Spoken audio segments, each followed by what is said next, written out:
余仁生咧，佢就喺呢度咧就起家嘅，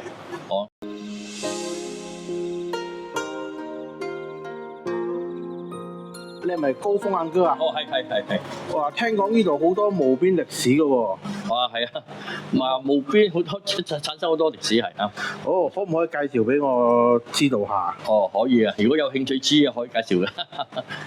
係啊。呢個就係做咩？我哋擠豬仔館咧，真係一個歷史故事，佢以前咧就中國咧就清朝末年嘅時候咧，佢哋需要嗰啲中國勞工咧，所以我哋呢度咁啱咧，又我邀請佢啲勞工嚟到就將佢哋開嗰啲礦其他嘅嘢啦，跟住咁啱咧就係叫到佢哋中國一班嚟到。以前咧佢哋咧就係叫豬仔館豬仔嘅賣豬仔嘅但係依家咧就唔同講叫法啦，依家叫外勞啦。係啊，仲有我都有介紹俾你哋認識下，因為余仁生咧佢就喺呢度咧就起家嘅。有啲人佢話去新加坡香港其實都唔係，亦都唔係喺吉隆坡。佢真正識起家咧就係喺墓邊起家嘅。再加上咧，佢第一間戲院咧起俾佢老婆咧，大概都有100幾年前噶啦佢個老婆佢就丹桂，就係依間丹桂戲院所以佢起呢間戲院咧就係紀念佢老婆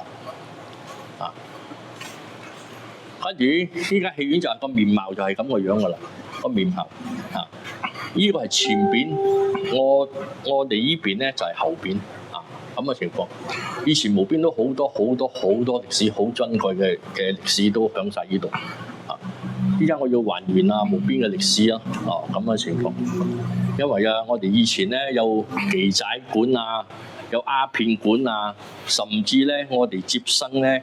都有一個接生嘅阿轉姑。我自細我就係俾接生噶啦佢係好出名嘅阿轉姑接生跟住有賭場我哋呢度。我哋呢度 casino 嘅，我哋呢度都有所以好多歷史。再加上咧，我哋一個酒家咧都好出名我相信無邊人都會知道噶啦。三里酒家呢張就係余仁生嘅首間嘅余仁生藥材鋪啦，由1879年嘅。所以依家就響 ISB 嘅原址，ISB 原址就響呢度啦。嚟，我帶你入去睇我嘅電影工作坊我睇到啲電影我又覺得好開心電影會帶出一個美麗嘅人生電影人生就係啦。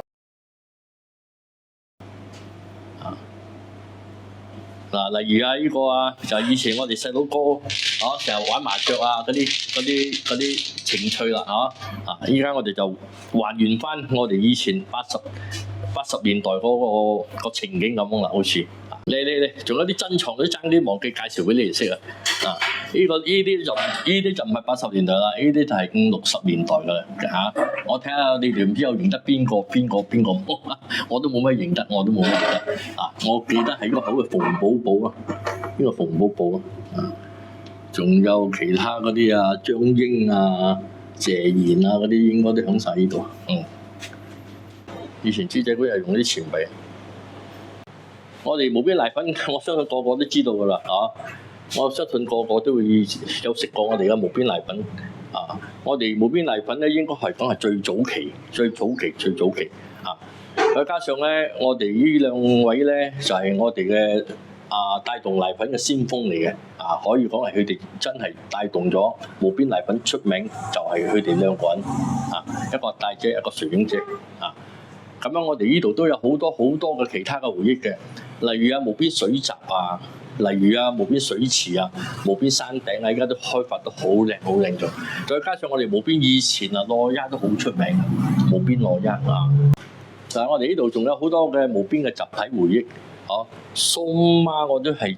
照原本嘅相片去做嘅，因為成幅牆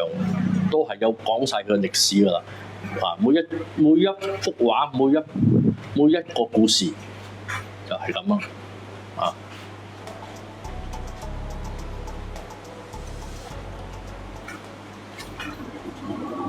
呢度就係我嘅高峰旅館，係80年代嘅旅館，係復古旅館嚟嘅你可以上去睇下嚇。